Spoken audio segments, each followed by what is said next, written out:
Assalamualaikum warahmatullahi wabarakatuh. Selamat sore sahabat-sahabat Rumah Hijau Net semua, khususnya teman-teman dari Belajar Composting Online batch ke-14. Selamat datang di acara Kulzum rangkaian, ya rangkaian dari Kulzum, rangkaian dari Belajar Composting Online versi Kulzumnya. Ya, sore hari ini kita sudah sampai di sesi Kulzum dan saya langsung mulai saja ya teman-teman ya, karena agak sedikit terlambat mulainya dan mudah-mudahan tidak mengurangi esensi atau keseruan di sore hari ini. Dan kalau teman-teman belum bisa hadir pun tidak apa, ini rekamannya sudah disediakan dan silakan disimak dan mudah-mudahan bisa menambah khazanah, bisa menambah wawasan teman-teman sambil kita membungkus apa yang sudah kita pelajari bersama selama kurang lebih 1 minggu ini. Nah, mudah-mudahan teman-teman mendapatkan tambahan wawasan, tambahan ilmu, tambahan semangat bahwa composting adalah sebuah hal yang mudah dilakukan. Nah, di dalam webinar ini atau di dalam Kulzum ini akan ada 2 sesi. Oh ya, perkenalkan dulu lagi ya, saya Andito dari Rumah Hijau. Di dalam Kulzum kali ini akan ada 2 sesi. Sesi pertama adalah pemaparan dan merupakan, saya ada slide yang kemudian bisa nanti kita akan sharingkan bersama isinya, lalu kemudian nanti akan ada sesi tanya-jawab. Kalau ada teman-teman yang hadir, karena sampai hari ini, sampai momen ini belum ada teman-teman yang bisa hadir, nggak apa-apa, saya lagi ini adalah fasilitas yang memang saya sediakan, mudah-mudahan bisa membantu teman-teman di dalam memahami proses composting dengan lebih baik lagi. Saya share screen dulu ya. Oh, oke. Ternyata saya belum buka.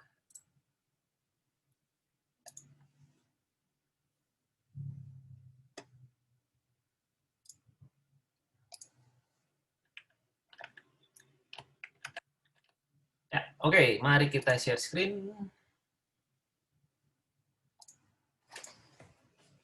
Oke, sahabat semua, selamat datang di sesi Kulzum 8, langkah mudah mengubah sampah rumah tangga menjadi pupuk organik. Loh, kok 8 langkah, Mas? Kan keluarnya cuma ada 7 kali ya. Langkah ke-8-nya akan saya sharingkan di akhir sesi Kulzum di sore hari ini. Oke.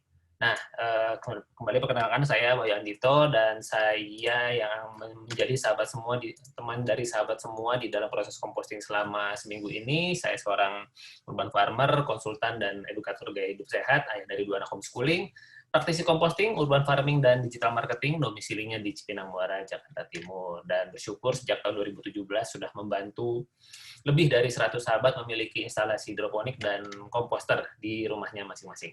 Dan tidak hanya secara perorangan, saya membantu juga beberapa sahabat secara instansi gitu ya. Jadi ada di teman-teman TNI, teman-teman dari kejaksaan, di sekolahan, pernah bikin workshop bersama PLN juga, lalu membantu CSR dari beberapa perusahaan untuk kemudian membantu mengedukasi warga binaannya tentang bagaimana pentingnya proses composting dan bagaimana secara teknis sangat dan amat sangat mudah dilakukan.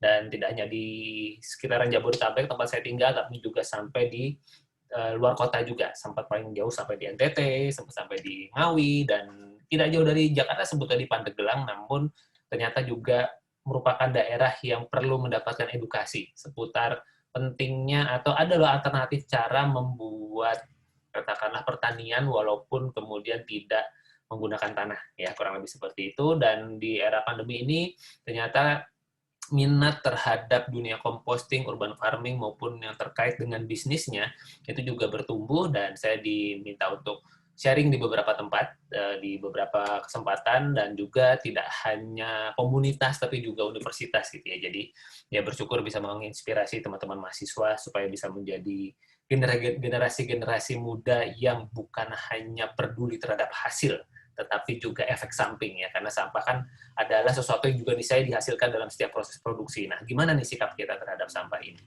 Oke, 8 langkah mudah. Mari kita lihat dan kita mulai lagi. Kita sedikit review ya teman-teman ya, proses keluar kita. Yang pertama adalah sekali lagi mindset. Ya, mindset Anda tentang mengapa perlu melakukan composting ini sangat penting dan menentukan seberapa jauh Anda akan melakukan proses composting ke depannya. Nah, ini karena apa? Kalau saya ingin mengajak teman-teman semua untuk melihat bahwa sekali lagi kalau kita sampahnya itu tercampur antara yang organik dan yang anorganik, ini yang kejadian teman-teman. Ya, di katakanlah di TPA, di TPS, itu inilah terjadi ketika semua sampah tertumpuk menjadi satu seperti ini dan jadi masalah. Karena apa? Nggak ada yang bisa memanfaatkan. Ya, katakanlah kardus jadi basah, sampah organiknya juga nggak bisa diolah lagi, dan yang terhasilkan apa? Bau, aroma, dan kemudian menjadi tumpukan sampah, dan semakin kesini nih saya semakin orang nggak mau ada yang orang buang sampah di lahannya. Ya, sebagaimana kita yang di Jakarta, ya hati-hati saja, atau kemudian harap bersiap-siap kalau sampai kemudian nanti suatu hari Bantar Gebang tidak bisa lagi menerima limpahan sampah dari Jakarta kalau model persampahan kita masih seperti sekarang. Makanya saya bersemangat sekali ingin semakin banyak ada orang-orang yang mau memilah dan mengolah sampah rumah tangganya, seberapapun yang dari hasil belajar composting ini yang kemudian konsisten, atau kemudian ya paling tidak mulai melakukan setiap harinya. Saya sangat bersyukur sekali. Karena apa? Sekali lagi teman-teman, kalau kita tidak melakukan proses composting, maka makin lama kemampuan TPS dan TPR kita semakin lama semakin menipis. Isu-isu lingkungan seperti yang terjadi di Bandung, di Bali, itu bisa jadi mendekat di tempat tinggal kita masing-masing, ya sahabat semua. Jadi sebelum itu terjadi, yuk kita mulai dari sekarang, kita pelajari polanya, sehingga amit-amit deh kalau sampai emang kejadian, kita sudah siap. Oh, kita sudah punya ilmunya nih, kita bisa menjadi pionir, bisa menjadi orang-orang yang duluan melaksanakan proses ini di tempat tinggal kita masing-masing. Nah, jadi apa sih solusinya dari tumpukan sampah itu? Ya memang composting, yaitu apa? Memilah dan mengolah sampah dari sumbernya. Nah, mengapa perlu melakukan proses composting? Karena ya ini, karena 40-80% tumpukan sampah kita bisa dikurangi. Jadi setiap sampah yang terpilah bisa menjadi manfaat, bahkan memiliki nilai ekonomis, bisa menyembuhkan tanah, membuat lingkungan menjadi lebih bersih dan menyehatkan. Sebentar teman-teman, kita break sebentar, saya hanya mau ngecek dulu, memastikan oke sih. Oke, nah kategori sampah, saya ingatkan sedikit lagi bahwa ya kita tidak perlu memilah terlalu detail, tapi kalau teman-teman mau boleh banget, sangat luar biasa, tapi minimal 2 dulu ya teman-teman ya, sampah organik dan yang sampah anorganik. Sampah organik adalah semua hal yang terkait dengan makhluk hidup itu maksudnya ya hewan, tumbuhan, bagian-bagiannya yang menjadi sisa konsumsi kita itu adalah masuk ke dalam sampah organik. Dan yang anorganik adalah segala yang bukan itu. Ya, jadi ada yang bertanya, Mas kalau kertas bisa ikut masuk di komposter nggak, atau bisa dikompos juga nggak? Karena kan itu berasal dari kayu gitu ya, berasal dari tanaman. Ya betul berasal dari tanaman, tetapi dalam prosesnya ada sebuah hal yang terjadi sehingga kertas itu walaupun kita diamkan selama 2-3 minggu ya tetap begitu kertasnya, bahkan sampai 2-3 tahun ya kertasnya begitu. Terjadi penurunan setelah bertahun-tahun. Nah, itu bukan organik menurut saya. Ya, kalau organik itu ibaratnya dalam waktu hitungan hari, hitungan minggu, dia sudah menyusut, sudah berubah. Contoh daun pisang ya, daun pisang kalau kita diamkan, makin lama dia akan menguning, menyusut. Nah, itulah yang disebut sebagai bahan organik. Gitu ya, teman-teman ya. Jadi selain itu, masuk anorganik, dan tidak terlalu saya rekomendasikan untuk kita yang pemula ini melakukan proses composting dengan menggunakan material-material nanggung seperti kertas dan sebagainya, yang kemudian bisa membuat ya nanti malah kemudian proses compostingnya jadi tidak sebagaimana yang kita harapkan. Nah, prinsip 3R teman-teman, saya ingin mengajak teman-teman semua yang mengikuti program belajar composting online ini untuk melihat bahwa dalam prinsip 3R yang penting adalah reduce, mengurangi dulu. Wah, ini kebetulan sudah ada sahabat yang datang, kita persilakan untuk hadir. Oke. Ya, selamat datang. Belum kedengeran ya suaranya Kalia ya. Oke, selamat datang Kalia. Halo, selamat sore. Selamat sore. Oke, kita langsung ikutin aja ya Kalia ya. Nanti yang di slide awalnya silahkan Kalia disaksikan lagi rekamannya. Saya lanjutkan dulu membahas slide-nya ini. Nanti tinggal kalau ada yang mau didiskusikan, mau disampaikan silahkan. Boleh dituliskan di kolom chatting, boleh juga disampaikan nanti secara open mic di layar. Oke, tapi sebelumnya Kalia sehat, aman, terkendali di Jakarta?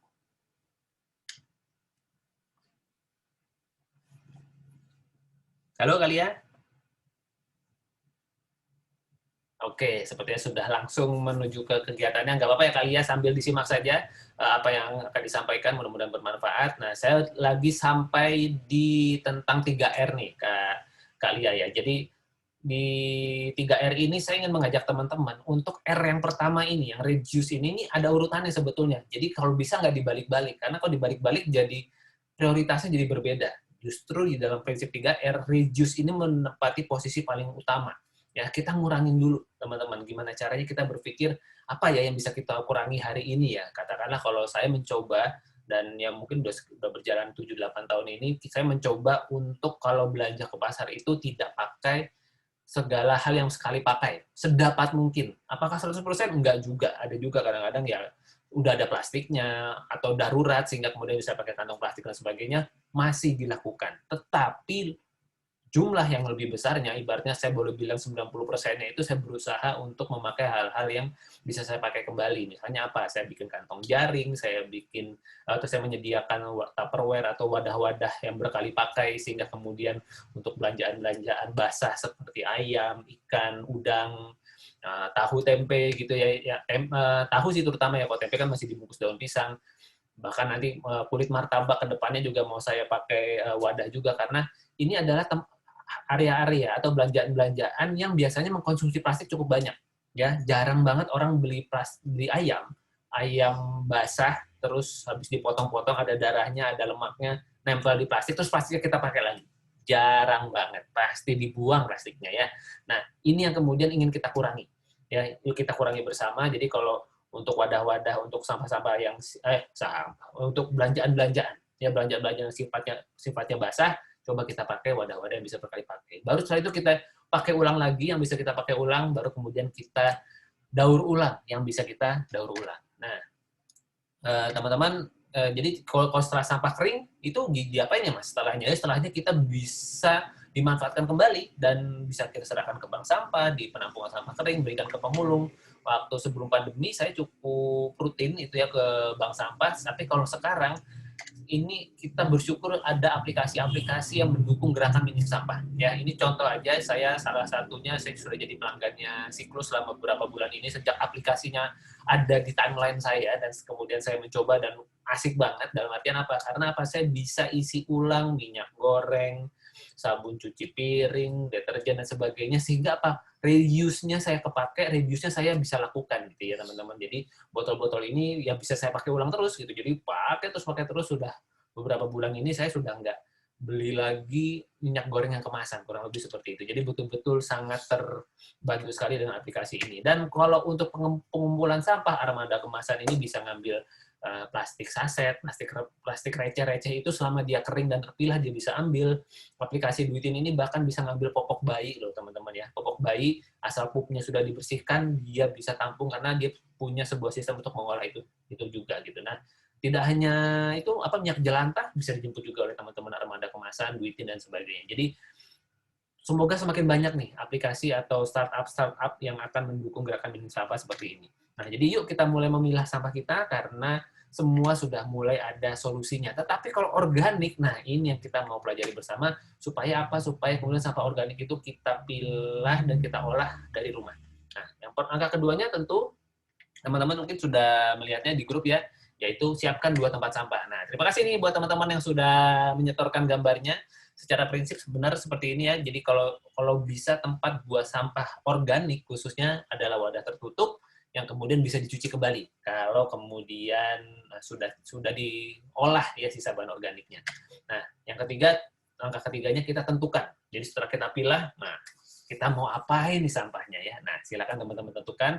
Sudah ada beberapa metode composting dari grup, saya melihat ada teman-teman yang sudah praktek ekoenzim, ada yang sudah siap dengan compost pot. Nah, ini yang kemudian saya tangkap dari grup, dan saya ingatkan lagi metode-metode composting yang paling simple, khususnya buat teman-teman yang rumahnya ada lahannya, Anda bisa menggunakan lubang organik. Wah, kalau rumah saya nggak ada lahannya, Mas, coba teman-teman jalan 50 meter, 100 meter dari rumahnya, biasanya suka ada tuh tanah-tanah kosong gitu ya. Nah, coba bikin lubang organik di sana. Wah, nanti saya dikira buang sampah. Nah, coba ngobrol dulu dong sama aparat setempat ya, sama satpamnya, sama RT, sama RW.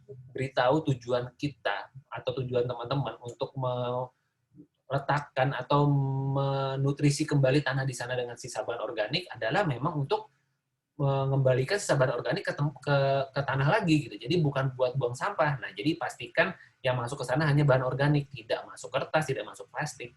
Jadi kalau masuk ada bahan anorganik masuk, ya itu jadi masalah tentunya ya. Oke, dan kemudian ada komposter, ada compost pot juga, lalu kemudian ada ekoenzim ya. Ini juga menjadi sebuah metode yang menarik banget karena hasilnya luar biasa cakep. Oke, yang keempat adalah kita membuat mol atau membuat mikroorganisme lokal agar kita bisa membuat proses composting jadi lebih cepat. Ibaratnya kalau kalau apa ya, kalau sampah organik itu seperti bahan makanan, teman-teman. Tapi bahan makanannya sekian banyak, kalau hanya dimasak oleh 1-2 orang chef atau koki saja, tidak akan cepat terolah semuanya. Makanya kita perlu memperbanyak chef-nya, memperbanyak kokinya nih. Gimana caranya? Ya kita hadirkan bakteri-bakteri yang bisa melakukan itu. Cara paling gampang adalah kita bikin pakai air beras dan gula. Nah ini, kalau kecuali teman-teman sudah nggak makan nasi, terus saya udah nggak nyuci beras lagi mas. Nah teman-teman pasti masih makan buah kan. Nah daging buahnya bisa dimol juga dengan cara yang kurang lebih mirip. Ya yang penting intinya adalah kita memfermentasi sebuah zat organik yang ini kemudian bisa menghasilkan sebuah bakteri yang akan mempercepat proses pengomposan. Kurang lebih seperti itu. Nah angka kelima kita siapkan penggembur teman-teman. Selagi penggembur ini adalah material organik yang memiliki fungsi menyerap air. Ya, jadi supaya apa? Supaya komposnya cepat jadi, supaya komposnya tidak terlalu lembab, supaya kemudian hal-hal yang nggak enak dari sistem composting, apakah itu baunya, apakah itu basah dan sebagainya, itu bisa teratasi dengan cara penggembur. Ya, penggemburnya bisa pakai serbuk gergaji. Kalau di sini di gambarnya ada daun kering ya, ini ada daun kering di sini. Lalu kemudian bisa pakai abu gosok kalau teman-teman masih bisa mengasah abu gosok, silakan. Jadi cari bahan yang sifatnya organik, tetapi dia bisa menyerap air.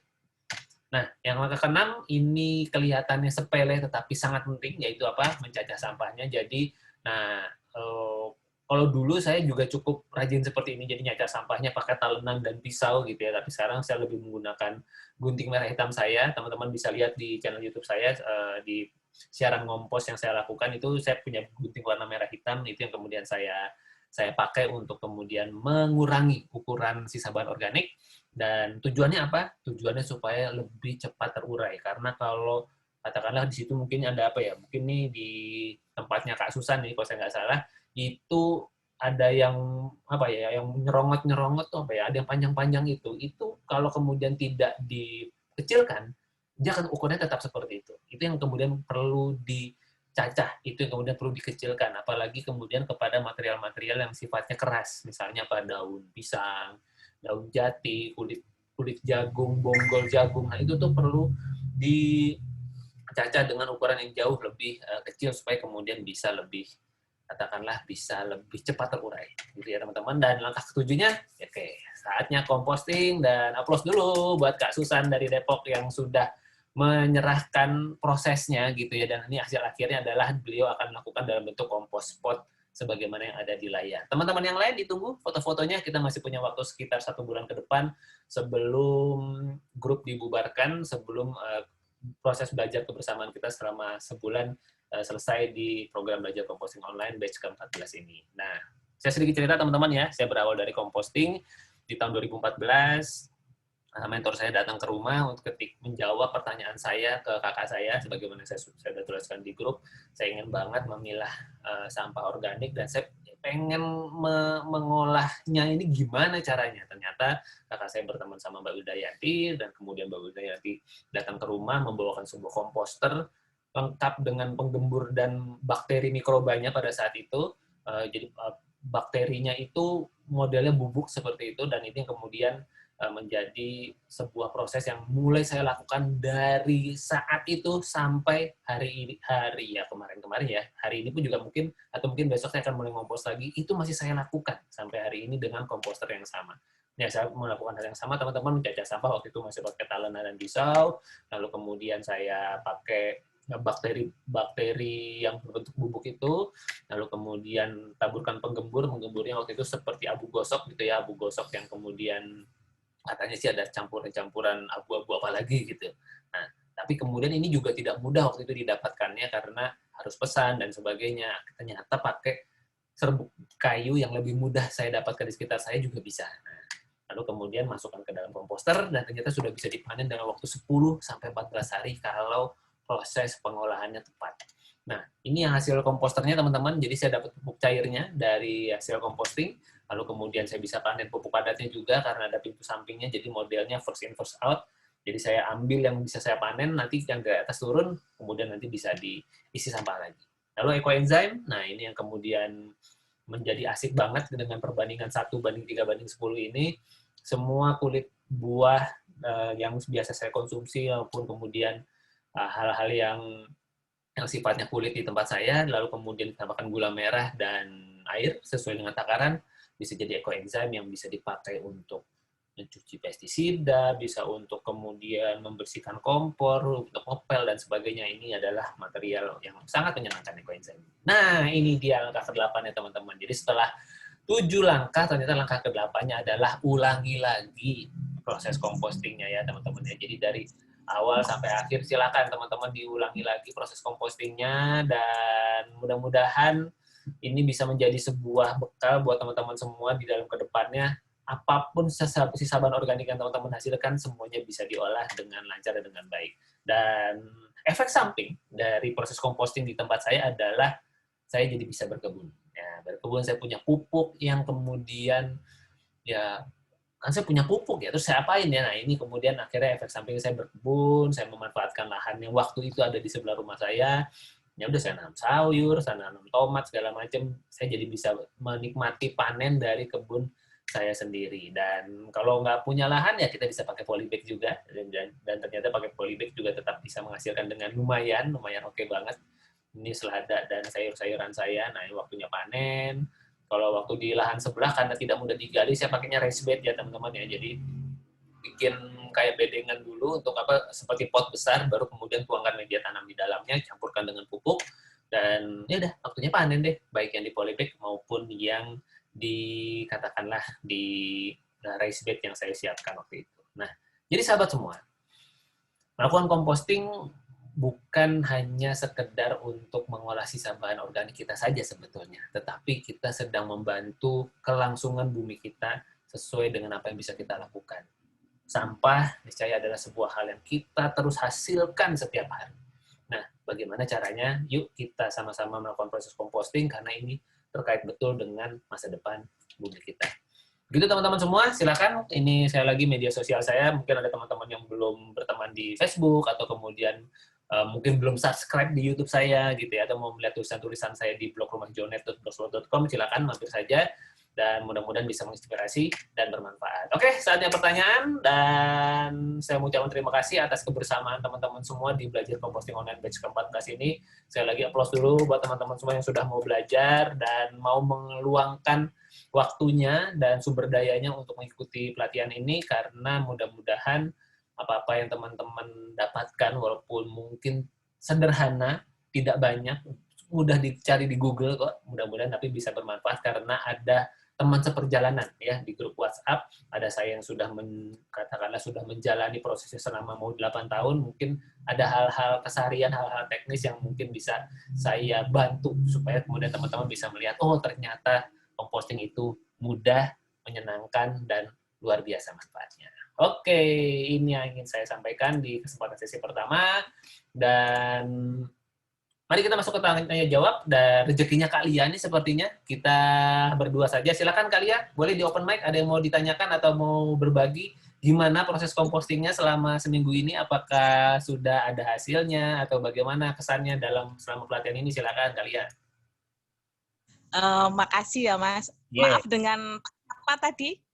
Saya dengan Andito, Mas Lia. Kak Lia. Pak Andito, ini Pak Dito gitu aja. Ya, boleh. Ini kan saya kesulitan karena kan saya baru pindah ke Jakarta 2 tahun ini, jadi cari tanah. Dari mana sebelumnya, Kak Lia? Dari Jogja, Mas. Jadi mantap. Cari tanah. Jadi kakak pandemi pindah ke Jakarta atau gimana? Kan 2 tahun ini berarti pas mau pandemi berarti Kak Lia ya?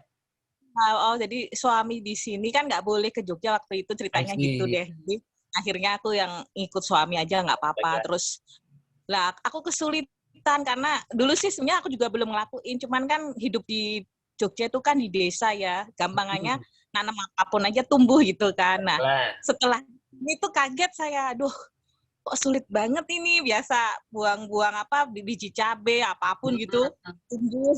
Di sini aku nanam berapa kali aku beli, banyak yang mati gitu-gitu. Ya, jadi kayak mereka kayak protes gitu loh, nggak ngerti ya tanaman protes atau aku yang salah atau gimana gitu kan. Terus sedangkan kalau aku digerobokan di rumahnya Simbahku apa di Jogja itu, aku nanam apapun itu tumbuh loh Mas Dito. Jadi aku ngerasa luar biasa, gemah ripah loh Cinawi bener itu ya di sana. Oh, betul, dari pepaya. Jadi kalau makan apapun mesti tumbuh, nggak usah dikasih pupuk gitu kan. Terus habis itu aku kepikiran, ikut deh kok menarik itu ya. Terus aku tak sampai lah. Aku tuh masih bingung yang cari ini Mas, gergaji itu aku kan Oke. otomatis nggak punya tanaman kering ya. Kan Ya. kemarin tuh ada tanaman kering, abu gosok itu. Aduh, nemunya di mana? Jadi itu masih terlalu. Aku Iya, iya, bingung, iya, aduh. iya. Bingung, tapi nanti coba tak cari deh. Maksudnya Oke, oke. mumpung besok Minggu coba tak cari gitu kan, Ya. karena agak kesulitan gitu. Jadi dan saya masih sebenarnya masih agak bingung juga tadi ada masalah istilah mall terus eko Hmm. apa tadi yang bisa membersihkan itu tadi yang air dari buah-buahan itu Oke, tadi ekoenzim ya, Kak Lia, ekoenzim. Ya. fungsinya untuk apa itu terus berapa hari Ya. terus terutama yang beras itu juga berapa hari gitu loh terus fungsinya Mm-mm. terus tadi saya lihat yang duitin itu kan berarti kayak kita download terus mereka datang gitu ya Mas Betul, jadi betul. misalnya kita kerdus atau apa-apa Ya, gitu ya karena betul aku banget. juga numpuk kerdus gitu loh Nah, jadi secara nggak langsung aku tuh udah mulai apa dari dulu tuh udah gitu misalnya aku asik. nggak tak buang Mantap. nggak tak buang tapi yang kompos itu aku kesulitannya kalau dulu di sana ya karena tanahnya masih banyak ya cuman gitu aja tak Ya, buang tumbuh gitu. Makasih ya, Mas pokoknya penjelasannya apa-apa tadi ditebar di sono numbuh gitu ya, Kak Lia ya. kesulitan dan kadang mati tuh kemarin nanam pandan aja mati nggak tahu itu tanahnya aku kan beli tanahnya kemarin akhirnya Mas jadi Ya. belilah pokoknya tanah beli jadi Hmm. dari pot semua dan kaget juga gitu karena ngerasa dulu apa-apa gampang sekarang perlu ini loh upaya Iya, iya. Selamat datang di Jakarta ya, Kak Lia. agak sedih juga tuh banyak yang mati Ya, tapi sekarang udah pada cuman kurang pupuk kayaknya oke. apa panas ya Mas hawanya ya Mas ya kayak aku Bisa nanam itu yang juga. pohon nanam pohon yang itu apa? Yang terhindar dari nyamuk gitu-gitu mati. Ya, Yang paling itu yang jeruk. Jeruk itu tahan tuh daun oke. jeruk dua tuh. Tahan. Udah Ya, gitu aja Mas curhatnya. luar biasa. Applause dulu dong buat kalian. Terima kasih untuk sharingnya dan mudah-mudahan apa Itu yang gimana? Iya, Lia. Mas Oh, Dito yang luar biasa, oh udah enggak, 8 tahun tuh.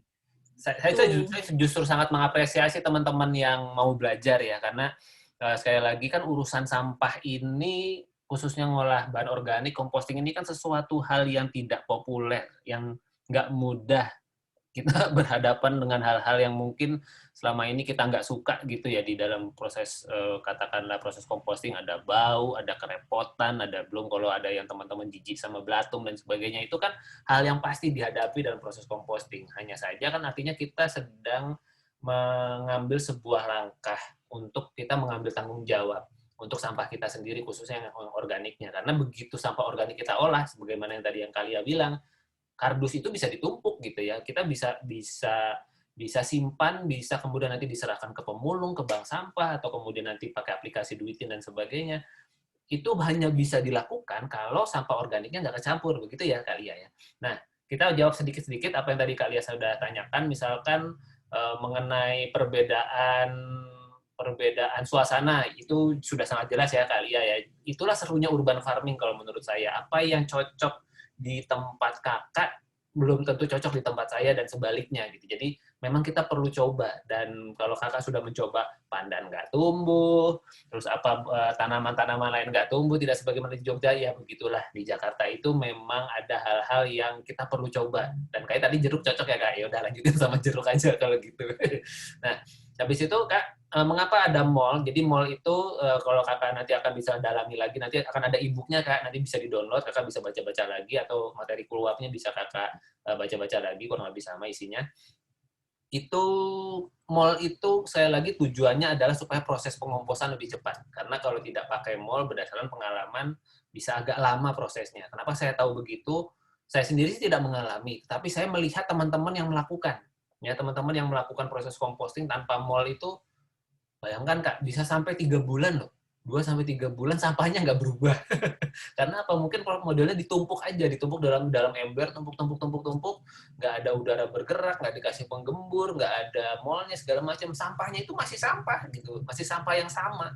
Ibaratnya kulit jagung karena dia ketumpuk di kompos yang hanya ditumpuk saja tanpa mol, tanpa penggembur, tanpa lubang udara dan sebagainya, itu yang kemudian membuat sampahnya nggak berubah, tapi baunya terus-menerus, Kak. Nah, ini yang kemudian menjadi tanda tanya ya, kok bisa begini prosesnya? Nah, ternyata kalau kita memperlakukan bahan organik kita sejak awal dengan benar, nah prosesnya ke depannya akan jadi lebih menyenangkan juga, Kak. Nah, jadi kenapa kita perlu mol? Saya lagi itu adalah sebuah material untuk membantu menghadirkan bakteri supaya kemudian sampah kita lebih cepat terurai. Berapa lama? Idealnya 2 minggu. Tetapi kalau kakak baru bikin mall hari ini, terus besok kakak sudah mau ngolah sampah, pakai aja, Kak. Lebih baik ada campuran air beras dan gula masuk ke kompos kita daripada tidak ada sama sekali. Seberapapun usianya, semalam pun sudah oke. Lebih baik daripada tidak kita siapkan molnya ya. Tentu dalam waktu proses 2 minggu, dalam 2 minggu itu si bakterinya lebih matang, lebih banyak, lebih kuat, kurang lebih seperti itu. Nah, jadi nggak usah nunggu sampai 2 minggu dulu molnya, Kak. Langsung begitu kakak punya mall, langsung dipraktekkan saja. Bagaimana teknik mempraktekannya saya sudah sharing di video YouTube saya, ada di grup WhatsApp, kakak bisa tonton di sana, kurang lebih ilustrasinya seperti itu. Lalu kemudian tadi tentang penggembur, memang tidak mudah cari penggembur di Jakarta, karena itu biasanya saya menyarankan buat teman-temannya di Jakarta, BTW kalian di Jakarta mana ya, Kak? Apa posisinya tepatnya? Di selatan, pusat, atau mungkin nama kecamatan atau kelurahannya, kalau saya boleh tahu kali ya. Nah, kalau misalnya di Jakarta itu, saya sih menyarankannya memang Serbuk Gergaji. Kalau tinggalnya di daerah Jakarta Timur, di sekitaran Pondok Bambu, itu sebenarnya banyak tempat penggergajian kayu yang kemudian kita bisa minta sebetulnya sisa-sisa serbuk-serbuk gergaji kayunya itu saya Di kadang ya. Jakarta Utara. Oh, Jakarta Utara di daerah apa Kak? Kalau saya boleh Tanjung Priuk kah? Warakas? Enggak, Pademangan, Pak, yang penuh Oke. penduduk Sip. banget, nggak ada tanah. Pademangan tetangganya Mangga 2 ya berarti ya. Ya, Oke. betul, betul. Nah, kalau di situ saya sih mungkin ya menyarankan biasanya gini kali ya, biasanya suka ada toko hewan, toko untuk toko makanan burung, toko makanan kucing gitu ya, toko makanan anjing, atau kemudian dia jual sarang-sarang, jual ulat dan sebagainya. Biasanya buat para penghobi burung itu penghobi burung tuh biasanya mereka punya serbuk kayu, kan, punya serbuk gergaji, serbuk kayu yang kemudian mereka sudah pack dalam ukuran kurang lebih segini, itu harganya antara 4.000 sampai 5.000 tergantung dijualnya berapa. Nah, itu kalau konsumsi sampahnya kakak tidak terlalu banyak, itu sebetulnya oke. Itu bisa dipakai buat 4 sampai 5 kali ngompos lah per kantong itu sebetulnya. Nah, kecuali kakak banyak banget, nah mungkin perlu cari informasi di mana serbuk gergaji yang lebih banyak, atau kakak beli banyak sekalian gitu ya. Mungkin kalau beli satu dihargain 5.000, tapi kalau belinya satu bal gitu ya, isinya 12 kantong, itu mungkin jadi jatuh sekitar 3.000-an satu kantongnya, kadang-kadang seperti itu. Karena saya begitu, Kak.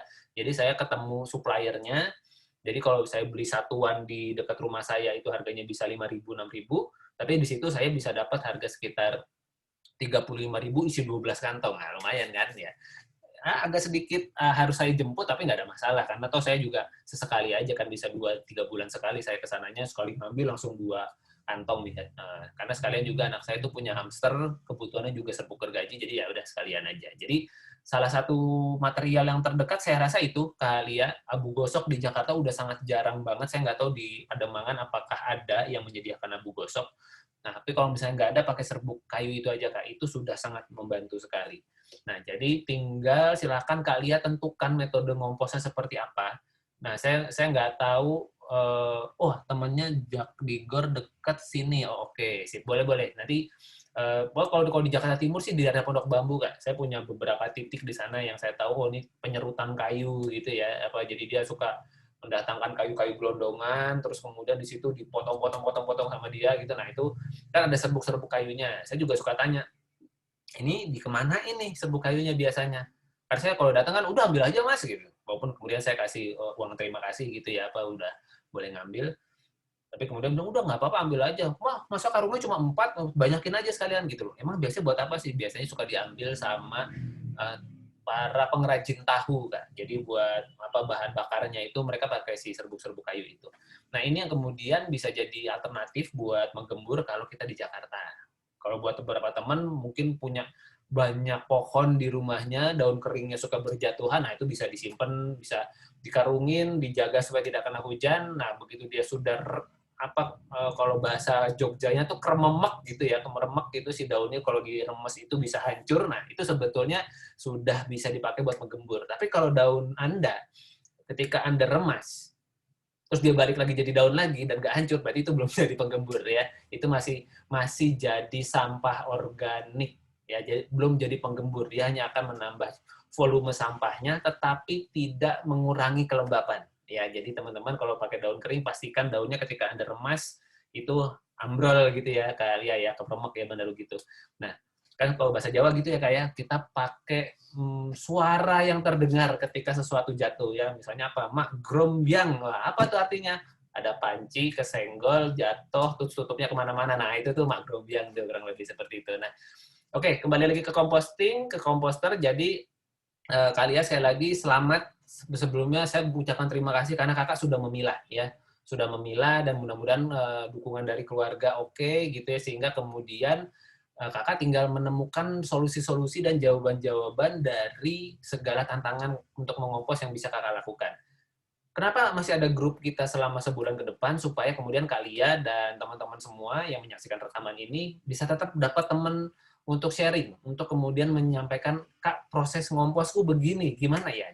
Kak, kok jadinya begini? Atau sebaliknya, wah ternyata komposku berhasil nih Kak, gitu. Nah, itu coba dibagikan di grup gitu ya, supaya kemudian bisa menjadi sumber inspirasi dan manfaat buat kita semua. Karena saya sendiri pun, Kak Lia dan teman-teman semua, saya sangat belajar dari prosesnya teman-teman, dari wisdom yang teman-teman lakukan di tempat teman-teman masing-masing. Tidak jarang loh teman-teman, nah, nanti mungkin kalau teman-teman berkesempatan atau mau ikut menyimak aneka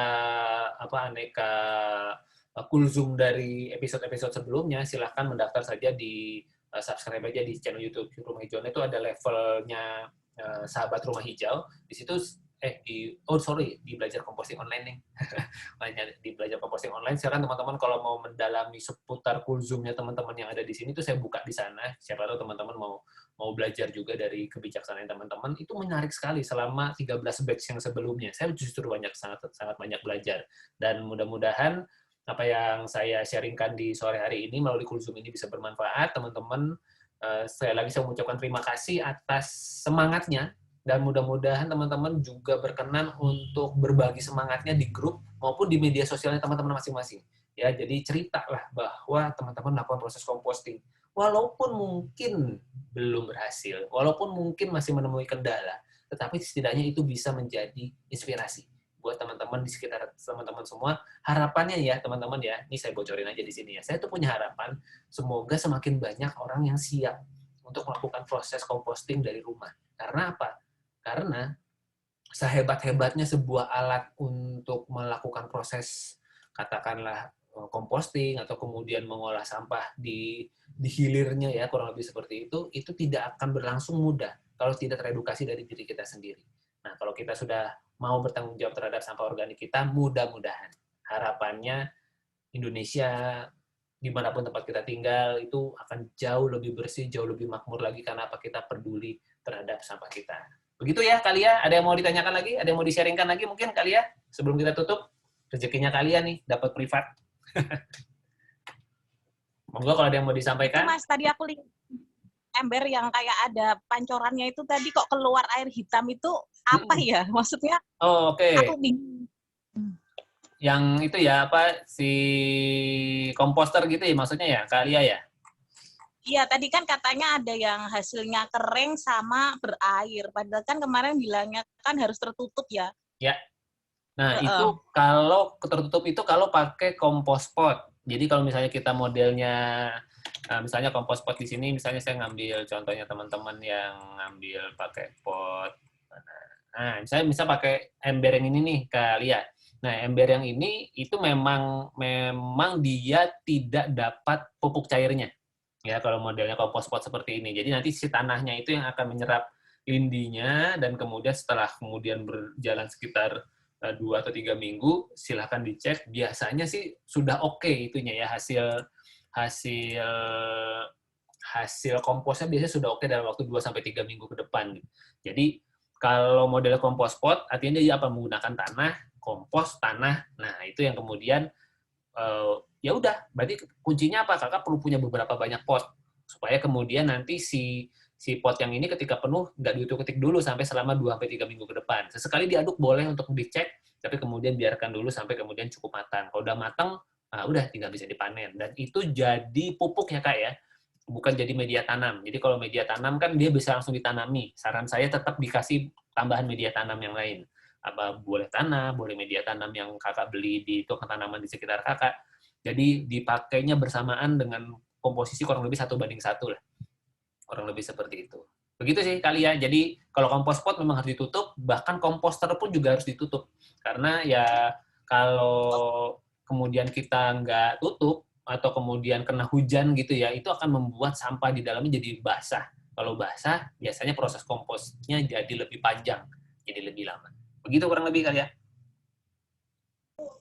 Oke, makasih Mas Dito. Nanti tak usaha lagi deh cari apa ya serbuk itu tadi. Terus kesulitan. Jadi kemarin aku bingung, tapi insya Allah udah ada solusi di itu tadi apa tempat anu binatang. Ya. Coba nanti tak cek. Karena baru jadi di sini aku masih mencari-cari tempat-tempat yang akrab dengan aku. Makasih ya Mas Dito. Saya terima kasih. Saya terima kasih Kak. Kenapa kok Masnya berbuat ini gitu? Awal-awalnya udah pengen cerita aja satu itu terus udah. Kenapa saya berbuat ini tuh maksudnya kenapa saya ngompos gitu kali ya? Iya, betul. Awal-awalnya setelah udah 8 tahun itu awalnya gimana? Apa istri atau sampean sendiri gitu? Idenya. Ya, kalau proses ngomposnya ini memang kalau saya boleh ceritakan lagi ya, sebagaimana saya sudah tuliskan di grup itu, saya itu awalnya memang pertamanya gelisah Kak sama tempat sampah saya sendiri. Kebetulan itu rumah saya itu di pinggir jalan besar kali ya. Jadi di pinggir jalan besar, jadi dulu sih jalan tidak besar, tapi entah kenapa sambil jalan, seiring berjalannya waktu, jalan depan rumah saya jadi jalan protokol gitu ya. Jalan protokol artinya kelewatan angkot dan sebagainya. Jadi kok jadi ramai ya rumah saya. Sudahlah, rezekinya seperti itu. Nah, rezekinya rumah ramai adalah tempat sampahnya biasanya lebih mudah diakses sama orang banyak. Gitu ya kali ya. Jadi teman-teman pemulung di sini itu sangat menjadikan tempat sampah saya jadi salah satu tempat mereka cari rezeki. Jadi mereka ngacak-ngacak, nyari-nyari. Tapi kemudian yang terjadi apa Kak? Nggak diberesin lagi. Yaudah diacak-acak terus ya udah dibiarin aja bergelimpangan begitu. Terus siapa yang membersihkan? Saya yang membersihkan. Akhirnya saya ketika mau membersihin, aduh baunya nggak enak juga ya tempat sampah saya gitu. Di sana saya menyadari bahwa ini terjadi karena saya nyampur antara sampah basah saya sama sampah kering. Akhirnya apa? Jadi sampah, beneran sampah. Pemulung nggak dapat manfaatnya, ya udah jadi sampah. Kalau ketika yang seru adalah ketika mobil sampah itu tidak ngambil kan. Misalnya seminggu gitu ya, entah pas lebaran kah, atau pas kemudian lagi ada sesuatu terjadi, sehingga kemudian mobil sampah tuh nggak datang lebih dari seminggu aja. Wah, itu udah numpuk bertumpuk-tumpuk nggak cuma di tempat sampah saya, tapi tempat sampah yang lain juga kan. Di situ saya kemudian berpikir, iya juga ya, ini kalau saya biarin begini terus, ya saya terus nih yang repot nih. Teman-teman pemulung nyari rezeki di situ nggak dapat karena nggak ketemu material yang mereka butuhkan, karena ya mereka mau cari kardus, kardusnya udah kena basah gitu ya, udah kena sisa nasi gitu, mereka nggak ambil, cuma ngacak-ngacak doang gitu. Terus mereka mau ambil kertas, ya kertasnya basah nggak jadi lagi gitu. Mereka mau ambil botol pun belum tentu diambil Kak, karena sudah basah kecampur dengan aroma tidak enak dari tempat sampah saya. Nah, saya berpikir ini harus diolah nih sampah organik. Tapi gimana caranya? Nah, itu yang kemudian saya cari informasi. Ternyata kakak saya bersahabat dengan mentor saya, Mbak Wildayanti, yang kemudian beliau dikenal sebagai wanita yang punya semangat untuk mengedukasi masyarakat di dalam hal pemilahan dan pengolahan sampah, baik secara perorangan maupun secara kawasan. Dan begitu mendengar saya berminat, beliau datang, langsung kasih komposter, kasih penggembur, kasih mikroba waktu itu. Ya udah saya langsung praktek deh. Begitu saya praktek, dan sampai hari ini saya secara praktek bisa dibilang mungkin tidak pernah lagi secara sengaja untuk kemudian membuang sampah organik di depan. Dan harapannya adalah saya berkontribusi sih sebenarnya Kak Lia, kalau ditanya kenapa sih saya melakukan ini, karena saya ingin berkontribusi di dalam proses pengurangan sampah di tempat sampah akhir. Saya nggak tahu kalau di Pademangan, mungkin ada ya beberapa titik-titik tempat sampah terkumpul gitu ya, kayak biasanya mobil-mobil sampah suka ngambil di sana entah di pagi hari gitu ya, kemudian tapi momen ketika mau sampah itu belum diambil pasti baunya luar biasa biasanya. Wah, baunya nyes gitu ya, nyeng gitu. Wah, itu apalagi kalau kemudian hujan, terus angin tiba-tiba bertiup ke arah rumahnya Kak Lia gitu. Wah, itu pasti mantap itu aroma-aroma dari TPS itu. Nah, saya berpikir bahwa kalau saya melakukan, saya aja bisa melihat loh benar-benar loh Kak, di sampah di rumah saya itu berkurang 40-80% sampah saya. Jadi ya apakah saya nggak masih nyampah, masih ada residu ke depan, tapi bisa jadi dalam waktu seminggu tuh satu atau dua kantong lah, satu atau dua kantong residu. Itu pun saya lagi mau ngurangin lagi ibaratnya yang sampah-sampah sasetnya saya masih mau pilahin lagi, karena si armada kemasan dia mau tuh ngambil sampah-sampah misalnya bungkus-bungkus bekas garam gitu, atau kemudian saset-sasetan itu mereka bisa ambil, tapi dengan syarat kan terpilah. Nah, itu aja saya masih menghasilkan kurang lebih 1-2 kantong sampah setiap minggunya. Dulu 1-3 kantong sampah per hari. Bisa dihitung ya Kak ya, berarti antara 20 sama 2 kan benar-benar hampir sekitar 80%. Nah, saya membayangkan kalau saya aja bisa, pasti banyak teman-teman di luar sana juga bisa kok gitu. Karena apa? Mereka tahu ilmunya, mereka tahu caranya. Nah, harapannya melalui kegiatan ini dan melalui Kak Lia sih sebetulnya, dan teman-teman semua yang nonton rekaman ini sampai akhir, wah hebat nih kalau teman-teman ada yang nonton rekaman ini sampai selesai. Ini saya berharap teman-teman bisa menjadi pionir atau katakanlah penggerak composting di tempat teman-teman masing-masing. Mungkin ilmu yang didapatkan belum Anda pakai sepenuhnya sekarang. Tetapi saya sangat punya keyakinan suatu hari saat angin berbalik menuju Indonesia yang lebih bersih, dan siapapun yang memegang kebijakan pro banget terhadap pengolahan sampah, Anda adalah salah satu yang siap menjadi penggerak. Kenapa? Anda sudah tahu ilmunya, Anda sudah tahu caranya. Kalau begitu.